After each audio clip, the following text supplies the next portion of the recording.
Vielen Dank, Herr Präsident.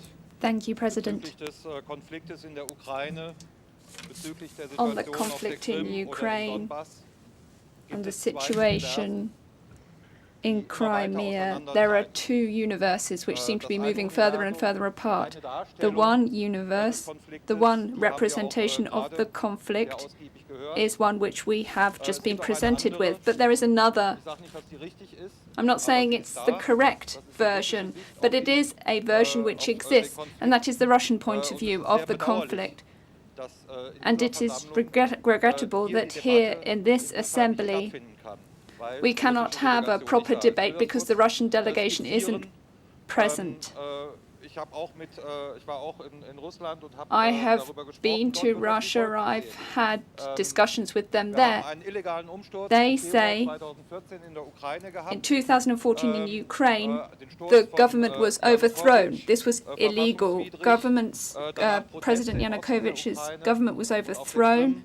This was a violation of the constitution. There was uprising in Crimea. Some people don't want to hear what I am saying here. I don't think there's a great deal of interest in having an exchange. So there was a referendum in Crimea.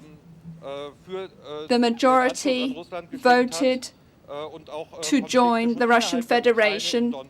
And then there was a conflict within Ukraine in the Donbass, which followed on from the coup d'etat in Ukraine in 2014. I'm not saying this is the correct version of what happened, but I'm saying that there are two different versions, and that this assembly would be well advised to take account of these two versions so that we could have a proper debate here.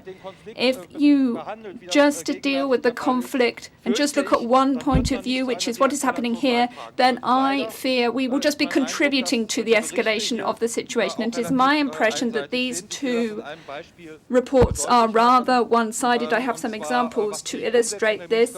On the implementation of the Minsk agreements, Minsk II at the present time is the most important instrument which we have to de-escalate the crisis. In point 8, in the report Political Consequences of the Conflict in Ukraine, in point 8 of that report, there is only reference to the points which the separatists and the Russian side have to implement, but there's no reference to the points which the Ukrainian side have to implement. This is an important point.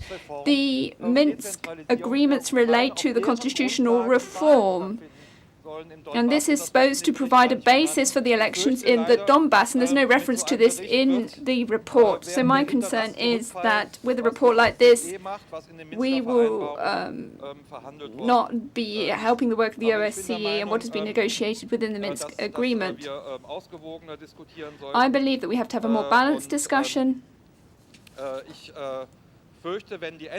And I fear that those amendments which have been tabled to even change the title of the report, not to mention the conflict in Ukraine, but to refer to the Russian aggression, I think we will just exacerbate the situation, and I really believe that this will be a black day for this assembly. Thank you.